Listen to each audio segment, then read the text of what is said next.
Make a hot cuppa and relax. It's Afternoon Karak with Aisha Al-Mazmi and Mikhail Attia. On Pulse 95. It really is a case of the Mondays, because I'm not even kidding. I still think it's Monday. Really? Oh my God. See? This has probably been the most technically, just it's like, jarring experience. Like, are you kidding me? Like, how is it? It's Wednesday. It's a good thing. But it's a good thing, but it's a also confusing usually Wednesday's thing. usually our favorite day, so I thought, But not in my head. In my head, it's like, oh, it's definitely like not even Tuesday. It's Monday again and again and again. Gotta pucker up and just get ready for this hour. Mm-hmm. We have a lot to talk about today. Oh, yeah, definitely. One of the biggest hypes that is happening this week is the BTS meal. Yes. Yeah, I got a chance to eat it just like 2 hours ago. I'm a little bit bloated at this moment. Really? Mikhail, it was only 10 pieces of chicken nuggets. I did finish it off with a side of cheeseburger because I thought, I'm like, this is not going to shebang you, but I underestimated the meal. So if that's the case, then we know the reason why. But yeah, I'm looking forward to talking about it because, one, it is technically our first ever food review. Food review. That is exactly it. So excited about that. Also going to be talking about a lot more other stuff. We also have a celebration. I cannot wait to rant about this celebration. I know most of our celebrations so far has been just me ranting, but this is what celebrations are all about. They're all about taking those opinions you have and putting them at the forefront, and maybe this can spark some sort of debate between us, between other people who are listening, between your family members. You just have a moment where you're like, you know what? Maybe Aisha's right. Or maybe you're like, oh, actually, no. What is she talking about? I'm really angry about this. Let's talk about that. So this is what these celebrations are all about. They're all about celebrating conversations. Yes. Also, we're going to be talking about iCarly. We talked about it a while back, the announcement from Paramount Plus. Mm-hmm. But we finally got a trailer, just seeing what the show looks like. And there are some interesting surprises to it. Really? Yeah. I mean, I'll be honest. I wasn't expecting this. Anyway, we'll get back to it. We'll get to it, guys. Well, that's what the hour is for. We're not going to talk about all of it right now. Also, Michael Bay, we know he worked on the Teenage Mutant Ninja Turtles live-action movies, but it seems like somebody else is going to step in to work on a whole new reboot, and it's none other than Seth Rogen. That is something you'd not really expect for Seth Rogen to jump in, but it still makes sense nevertheless. So we're going to be talking about that and so much more super exciting stuff as usual during the Magic Hour, also known as the best hour on Pulse 95. If any of the presenters are listening right now, text lines are always up 4215 50 Salat or do. And also you have our personal number, so feel free to text us. Pulse 95 presenter, so we can dispute it and debate it, because this is what like I said earlier, all about the conversation, all about the fun, all about the entertainment, exclusively here, just from the heart of Sharjah, Pulse 95. What's the date? What's the date? What's the date? What are we celebrating today? Listen, what we're celebrating today can simultaneously be considered like a gift, but also a punishment. It depends on who you're asking. So to me, I've grown to learn that it actually can be a celebration, but I still hate it, and do not make me do it, please. We are celebrating Happy Running Day. I love how you call it Happy Running Day. Okay, let's put it as a neutral running day. No, I mean, like you say, it's like it's not running day. It's Happy Running Day or Happy Burger Day. Oh, well, I love how you say it. It's like happy. It makes basically I want to use the word enforces, but it basically makes people excited, like Happy Running Day. I like it. Yeah, it just rolls off the tongue much better. Mm-hmm. But yeah, running day. Every time I go into like a whole journey of trying to lose weight, cardio is like one of those fear factors, because I know I don't like it as much. When I jump on that treadmill, when I have to jog, I know the benefits of it, right? But it is such an exhausting exercise. It really works your whole body. And I think the last time I jogged was like 3 months back when the weather was much better. But now it's just like, with this heat and constantly sweating. Yeah. I don't see myself running anytime soon. Let me tell you, I kind of grew to not love, but accept it or like it. The moment my trainer introduced me to the stair exercise, have you ever been on it? Yes. Which is basically just like, God. Oh, and I call it calf destroyer. It's soul destroyer. So when she introduced that to me for the first time, I was like, you know what? I'd rather run on the treadmill. Can we go back to it? Please, I beg you, do not make me go on it. Yeah. I believe it's called the Stairmaster or something like that. Stairmaster, yeah. I hate it so much. It makes your legs turn into noodles real quick. Within 5 minutes, I cannot last 5 minutes on it. I can run on a treadmill, even though like my, in general, I'd say my ability to run, etc. My stamina is incredibly low. It's below average. But honestly, send me on a treadmill. Make me run there. I can be on a treadmill for a good hour, but Stairmaster for 10 minutes, I will beg you to stop. I will pay you to stop. Exactly. Please. Even though you actually burn a lot of calories within like 5 minutes. Yeah. You can easily burn 50 calories in comparison to this the treadmill, which can take maybe 20, 30 minutes just to burn off 50 calories. But we're not talking about calories. I'm getting only. some traumatizing vibes. Apparently, running makes some people or a lot of people happy because of the endorphins or the serotonin that they get, like a nice serotonin hit after that exercise. And honestly, good for them. Yeah, of course. I mean, we're not demeaning the exercise itself. We're just sharing our personal preference and experience about it. Conversation and little rants. But you guys tell us, text us 4215. If you make running a habit of yours, is there any places in Sharjah that you would personally recommend? A place that's great for running? I know a place. Okay. Sharjah Beach. Sharjah Beach. I feel like that's one of the best places. It's a newly to run. renovated area, and it has all sorts of things from not only the beach, but some nice cafes on the side.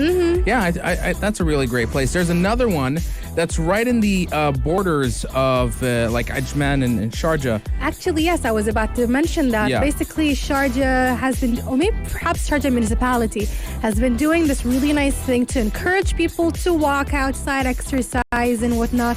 And basically what they've been doing is that they've been making those running tracks around a lot of areas here in Sharjah. Majad's Waterfront is another great example. Exactly. I love the tracks that they have. They're very bouncy, so it's like it makes you want to run on them. I'm pretty sure somebody who is into fitness and understands those dynamics and mechanics can explain the reason why.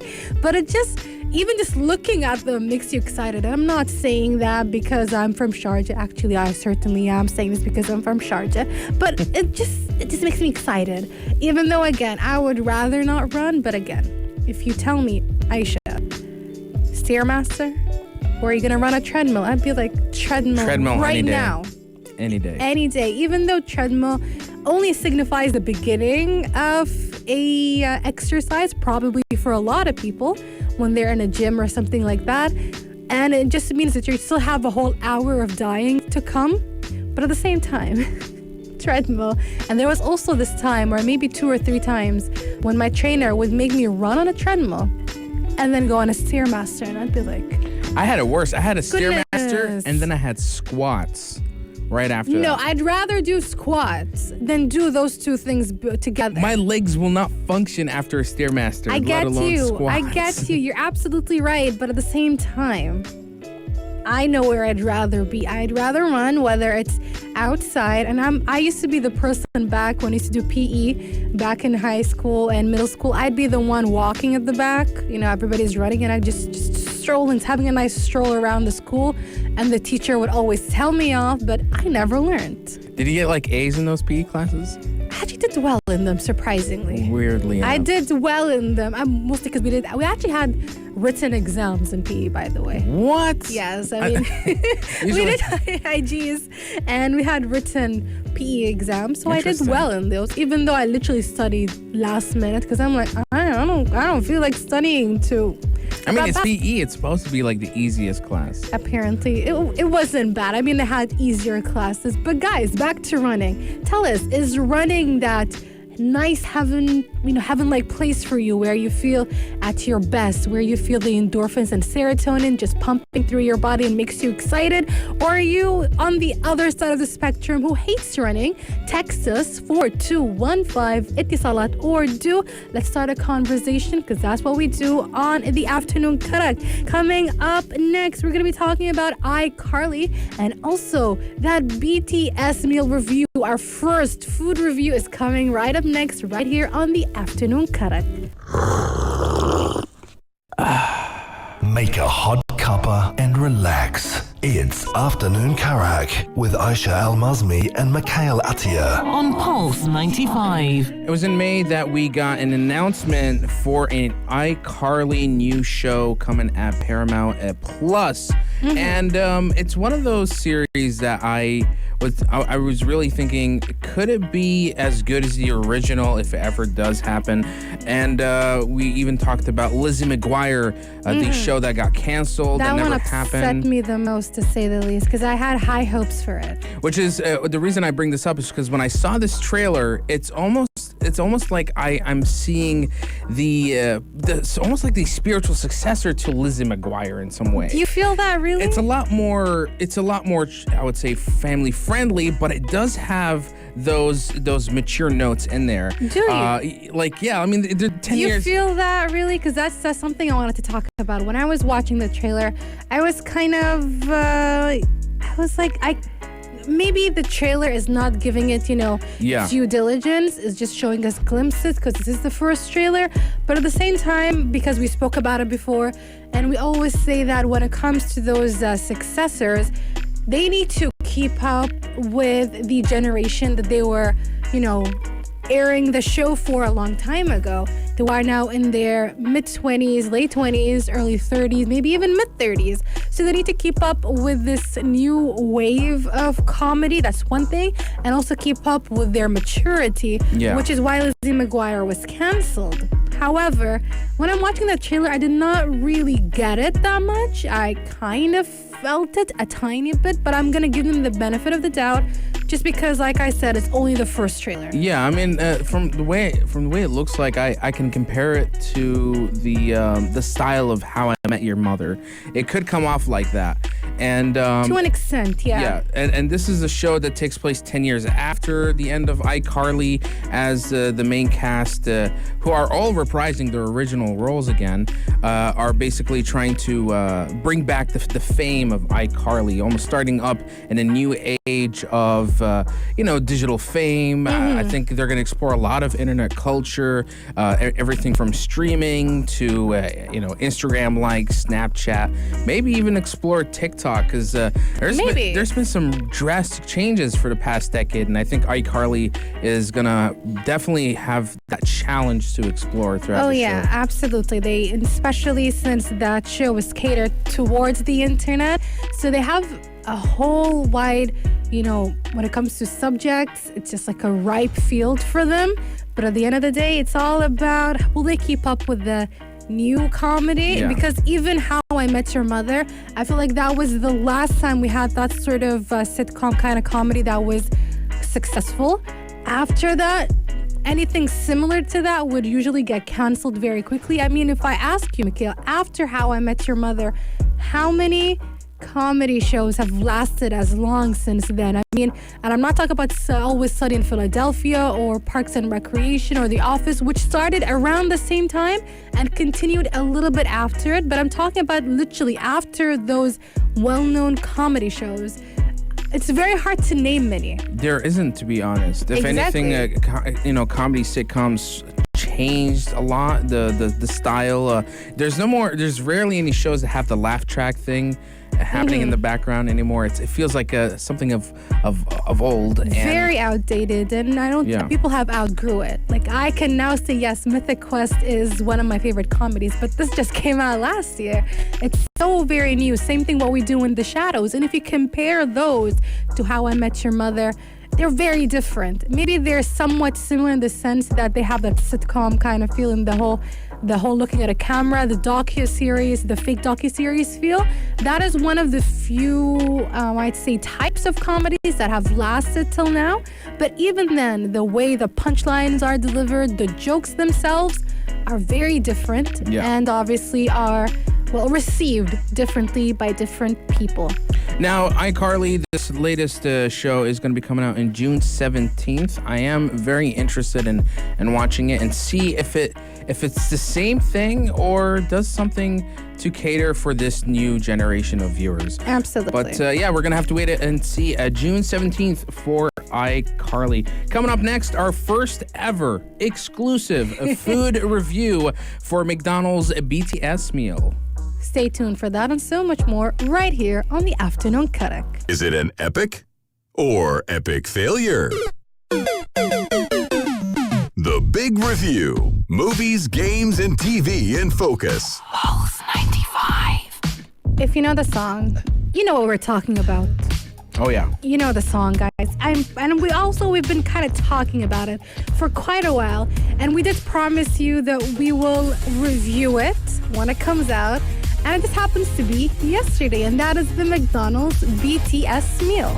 Now, we know that pop culture, South Korean culture, has seeped into the UAE. There's a lot of pop culture fans out there. Mm-hmm. And bit by bit, we are all getting kind of exposed to it, especially... Don't say bit by bit, Mikhail. Most of us, including myself, I've been a K-pop fan for over 10 years. Okay. For at least like... So a gradual popularity. I'd say like basically what BTS did is that obviously K-pop has infiltrated the world a long time ago. Like all the way back in 2008, 2009, 2007. It was well known across a lot of places in the world. But BTS did this thing where it just took it an extra step by being recognized in certain award shows, etc. Again, I'm not downplaying the effects of many other big K-pop groups that were the OGs, whether it's Girls' Generation or Big Bang, etc. They all did an amazing job in basically setting the base. Yeah. But we cannot deny that BTS did something a little bit further, which was kind of unsurprising when we heard about the McDonald's sort of collaboration. So we tried it out.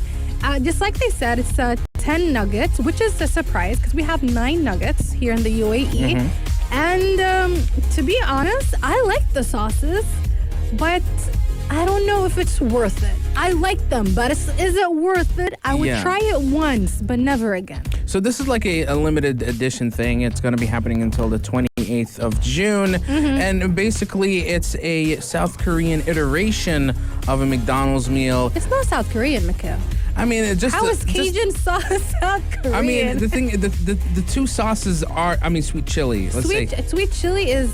I could say East Asian in general, like even Southeast Asian in general. But it's popular in South Korea. That's why it was brought here. We also have sweet chili as well. Well, the story goes is that this one is spicier a little bit. It's actually sweeter. Really? Because ours is sweeter, but this one I was like, let me try it. Obviously, it felt spicier. Well, the story goes is that BTS back in the day before the days of fame, the band would come together and almost every night they go to McDonald's and grab themselves this particular meal, some nuggets and 2 sauces, and it's almost like we're getting a taste of that origin story in some way. And I will say that the sauces are almost a game changer.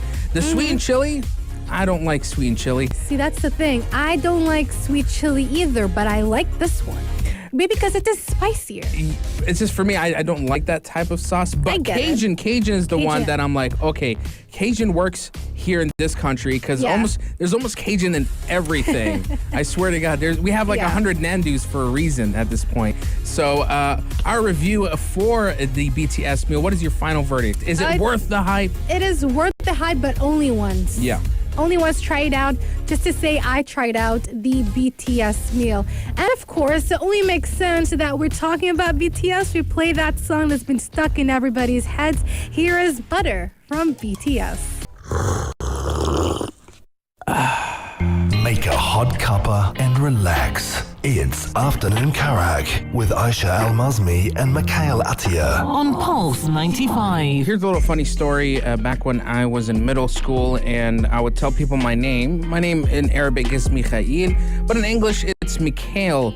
But then people started to notice that my brother's name is also Raphael. So for a long time, there was this running joke that, oh, you're Michelangelo and Raphael from the Teenage Mutant Ninja Turtles. And I'm glad that joke is over.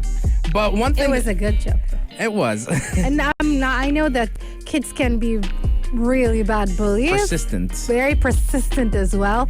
But I gotta give it to them. That's actually kind of imaginative and creative, to say the least. Now, what I'm glad is over is Michael Bay's take on the iconic squad that is Teenage Mutant Ninja Turtles. Because honestly, something about Michael Bay and how he makes a film is just what do I put in words? Too much, and sometimes it's not good. I mean, honestly, you can take a scene from the last two TMNT movies he made and can put a Transformer. You can't tell the difference. It's just something about those two films just didn't work out, and I felt at the time, I'm like, there's some sort of identity crisis going for this franchise. But luckily enough, it seems that Seth Rogen wants to step in and reboot the franchise, as he is acting as the producer for this film. What's also interesting is Paramount is going to be handling the global distribution, and what makes it even more interesting is Jeff Rowe, who co-directed and wrote the recent Netflix animated movie, The Mitchells vs. the Machines, is going to be directing it.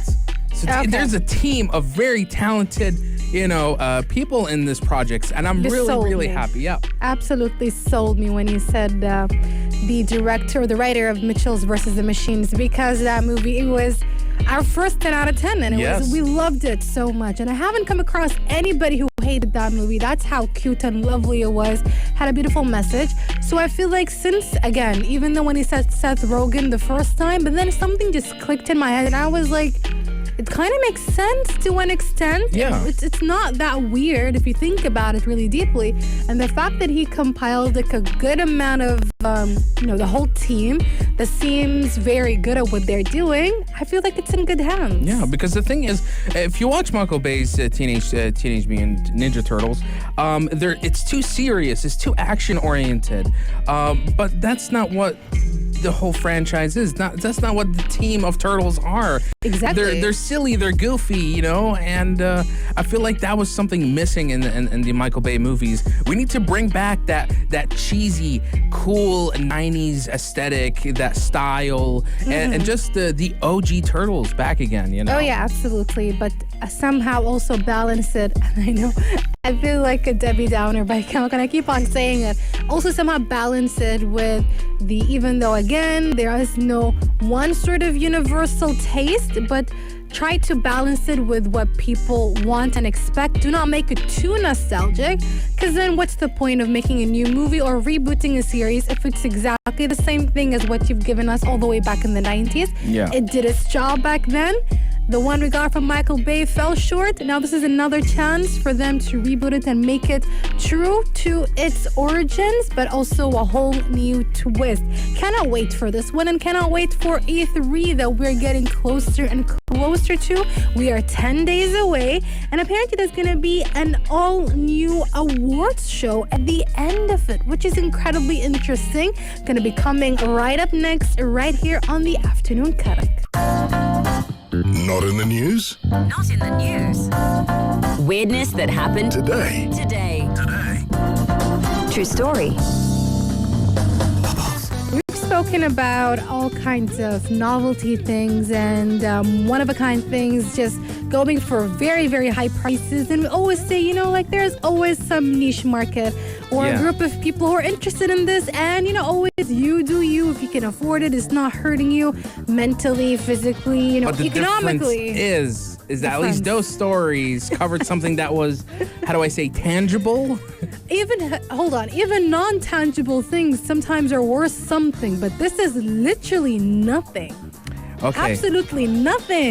I've been looking at the story. I saw the video, but basically there's this Italian artist who sold an invisible sculpture for $18,000. $18,000. $18,300. Don't forget the $300. The sculpture is called Lo Sono, which means in Italian, I am. And apparently, despite all the criticism, he says that the art isn't just nothing. It is instead what he called it, and I'm phrasing here, a vacuum. What? I mean, I gotta say something about modern artists these days. Contemporary art. They're not really artists. I'd say they're more of like a salesman. They are trying to pitch so hard the value of their work. Kind of, to an extent. It's all up to art is always up to interpretation. I mean, some of the things that we regard as classic pieces, at some point, they were not considered that. Usually art comes with some sort of commentary.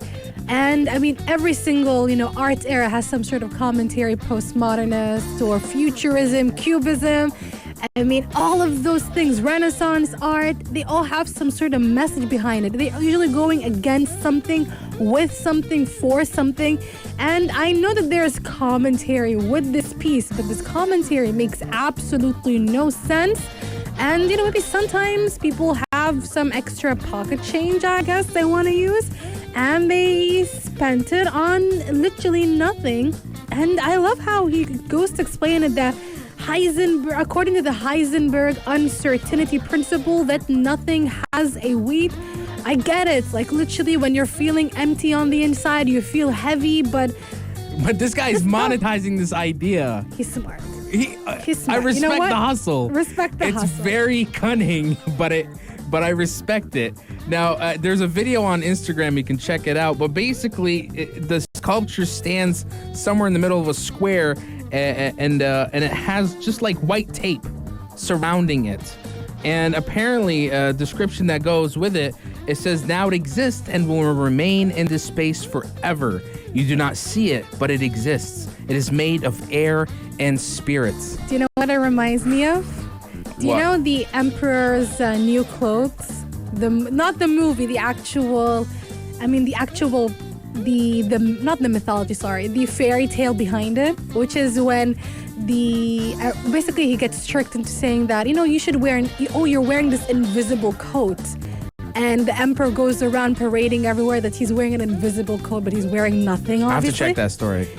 It's just basically like that. He's like, here you go, some and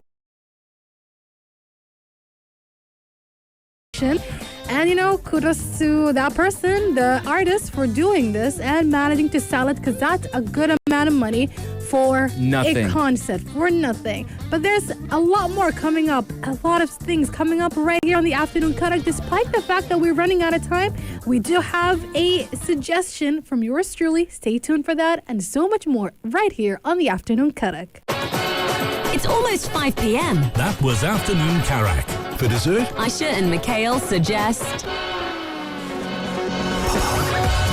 Boy, if you missed out on any of our discussions, we also had a food review, first ever on the show. We did a little bit of ranting about running. It's our today's celebration, as well as talking about an invisible sculpture being sold for $18,000. You want to know more about that? You can tune in later when we have the episode uploaded onto our YouTube channel. Yes, we have a YouTube channel, and if you love what we do here and you want to support us, you can support us by subscribing to Pulse 95 Radio, as well as tune into our podcast at Spotify, Apple Podcasts, SoundCloud, and Rami. Just type in Afternoon Karak and enjoy. But we always love to leave you guys with a final suggestion. This one comes from Aisha Almazmi.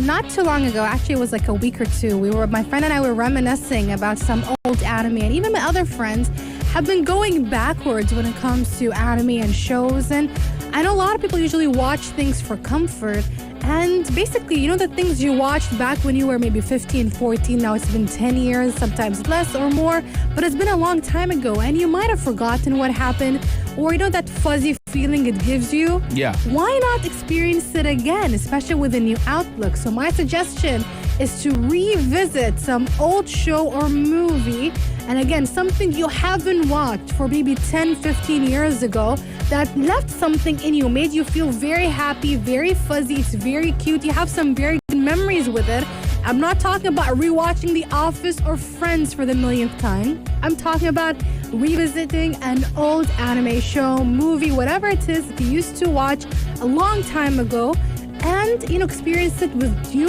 eyes. Trust me, it works and it makes you feel so good, because that's exactly what I've been doing in the past couple of weeks. Just trust me on this one, and trust me, and stay tuned to Pulse 95, because we do have Yellow Home coming right up next, and as Schofield takes over on your, the extension of the afternoon karak, as we'd like to call it, from 5 p.m. all the way till 8 p.m., keeping you entertained only here on Pulse 95. If you liked this episode of Afternoon Karak, drop a like and subscribe. Pulse 95. Be sure to follow us on Instagram for all our daily updates and top stories.